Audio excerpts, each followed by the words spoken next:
Perfect. So now that Thomas has spent his time convincing you not to buy any licenses, I will make a presentation about why you should buy our licenses. No, I'm half joking. I think there's a lot of things that cross between the speech of Thomas and the things we do at Proton, and I will explain why I believe this is the case. So, as a lawyer, I am a strong believer in the power of templates, and you can imagine that I started this presentation by using available marketing material of my company, which generally starts this way: like, why the world needs privacy. Privacy is not really the central theme, although it's tangential to what we're talking about today. And we love to show examples on what can go wrong when you have the wrong provider or when you have the right provider, but an incident happened, right? So typically, data breaches or the form of accidental disclosure can lead to massive consequence for your business. We all know that. It's been kind of the speech and the discourse for the last 20 years. And now we need to add on top of this, I'm not too familiar with it, on top of this, the things that Christian mentioned earlier. Of course, this incident itself, the ICC blockade by Microsoft, is not the triggering element of why we are here today. Although I remember Christian writing to me after the incident to talk about this possible event. But it's a bit of a wake-up call on the fact that we've been giving, indeed, American giants a lot of power over our data as consumers, but also as businesses. And that today, in, let's say, a more unstable political environment, we really start to wonder if it's what we should have been doing. So that's why we are having this conversation. So what is Proton? Proton is a privacy company, so we pride ourselves to be working towards privacy for people and protect digital freedom. Our business model is not to sell ads, not to access and collect or sell any data, and we don't engage in surveillance.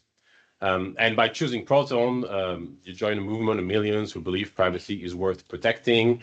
Our purpose is to build a better internet where people come first and privacy is the default. So Proton at its core was very much a B2C product. So we are still very dominantly a consumer product. We want to replace, the initial impulse was to replace Google for consumers, but we noticed over the years, and Proton is now more than 10 years old, that there is a strong demand for company, rightly so, to also protect their data in a similar manner. So very quickly on the history of Proton, which was born in 2014, and with a team of scientists from the CERN, which is the physical and nuclear research organization based in Geneva, which is a very avant-garde organization about physical research. And a couple of people following the Snowden revelation thought that it would be cool to actually think already in 2014 about alternatives to big tech giants. And they thought about email first, because email is probably, let's say, the most basic tool that everybody is using today. We have, I would say, big 4 pillars of what we are doing. The first, I think, I really love the insistence of Thomas on encryption and end-to-end encryption. We believe in the integrity of content, right? The best way to protect the content of companies is for it not to be accessible to us. We don't want you to trust us that we're not going to do anything with your data. I mean, we want you to, but not only that, we can ensure technically that there is no way for us to do anything with it, right? So we use strong encryption, and we want to make it easy to use, and I will talk a bit about this later. Thomas is right. Proton, there is nothing new about Proton. Proton takes existing tools that are a bit sometimes complicated to implement, but are all open source, and we made it easy to use to people, right? I will show you a bit of our products, and you will see. You will tell me, Mark, there is nothing new here, and you would be right. We don't aim to do new, we aim to change the way the internet works. And today, I don't think we do that by doing new. We do that by doing differently the things that have been done extremely well by the tech giants. Open source is at the center of what we do. A lot of what Thomas showed you is how Proton operates internally. We use a lot of those open source tools, and we publish a lot of our code in open source as well. So you have the possibility to run actually a lot of our own apps yourself on your self-hosted solution, if that's what you want to do. And we encourage this, of course, but it's not always within the possibilities of everyone. Protective data model, wherever we collect non-encrypted data, we try to keep those to a strict minimum in order not to create unnecessary liability. And finally, we have localized everything in Europe because the Cloud Act and the different things that they mentioned earlier. We believe that we want to keep control, and of course, keeping control means keeping control of the physical infrastructure, right? The internet is nothing at the end of the day but the underlying physical infrastructure. So the ecosystem that we have, I mentioned we started with Proton Mail, which is the most, let's say, the most used end-to-end encrypted email today. And I don't know if you're all familiar with end-to-end encryption, but as Thomas said, it's basically a method of encrypting the content so that only the sender and the recipient can access to it. Basically, the provider has never any knowledge of what is in your email. And very simple, based on something existing for 40 years called PGP that we didn't invent. Somebody of the open source community invented this, and we just made it easy to use in a practical interface. And following the success, I would say, of that first product, we have started developing a full suite of products to address the different needs of people trying to get away from Google, because we have seen a lot of them. And now we have the second wave, which is companies that try to get away from Microsoft. Sorry, but already 10 years ago, we had a lot of people saying, I would like to go away from Google, but I need all those products. So, like, can you help me? And back then we had mail and we had VPN, but of course we didn't have docs, and maybe we didn't, we have a calendar.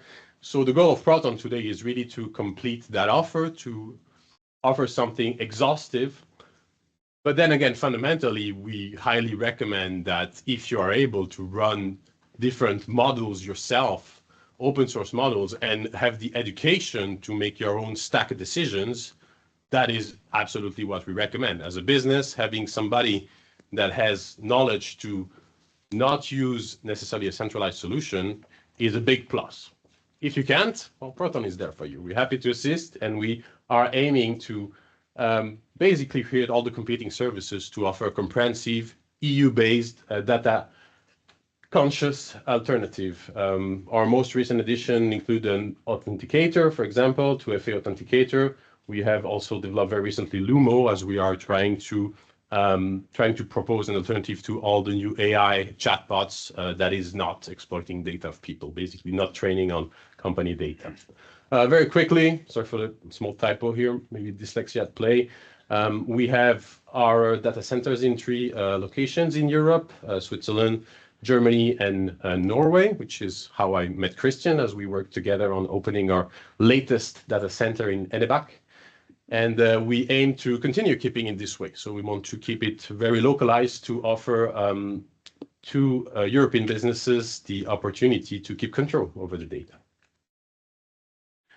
We are very involved in the fight against big tech, and guys, Microsoft, sorry, no offense about this. We are just trying to make sure that the digital markets as well get a more let's say, fair field for competition, as they tend to have a lot of power, especially, for example, on the app stores. And we have had the luck to be often mentioned in the media as such. Quick numbers on the company. We today have 100 million accounts. The company is profitable, 500 employees over 8 countries. And of course, well, this is about our VPN servers, and we have 0 VC investors. So Proton is all owned by employees and the initial founders. In addition, we have a non-profit foundation that is the major shareholder of the company, that is trying to enforce, let's say, rules of governance in a way that is, of the public benefit. We are also very engaged for, let's say, sane regulation against tech monopolies. Maybe some of you know a bit about the Digital Markets Act that was worked on in Europe in the last 5 years. It's important for us to really try to create a commercial ecosystem where little providers can actually compete and propose new products, which is far from being the case today. due to how typically the App Store, for example, work in application distribution. So we are using, some of the money that those of you who choose us will be kind enough to give us to try to continue to fight for a more free internet. Typically in Switzerland, our issue has been with surveillance law, as the government has tried to really extend the powers to indiscriminately surveil the population. And of course, in the US, we also collaborate a lot with the authorities, mostly on antitrust, to try to open a bit those digital markets.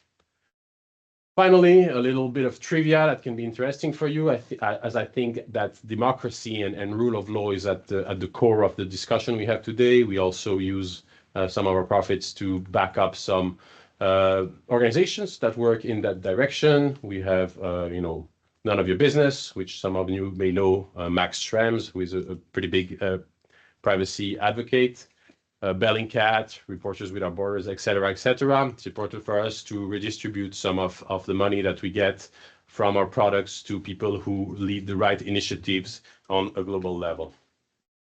And that's basically all for me. You have here a little, testimony of the people who were also kind enough to mention being associated with us. We would be, again, very happy to have us as our customers. We know that some of you may need advanced features that we do not have today, and we don't encourage you necessarily to precipitate a change. I think at the core of your concerns need to be the good of your company. Again, I can only follow Thomas in saying that we probably need to. It's in our best interest to learn to use less centralized solution and think about, different pieces of a puzzle that you need for your company. Some of it can be open source, some of it can rely on proprietary providers if it's something specific. But then again, where people cannot really do that, I don't think we should leave those people on the side of the road. So that's what Proton is trying to do, is to provide an easy to use suite of products to ensure that we kind of nudge in the right direction for European sovereignty over digital markets. Thank you very much.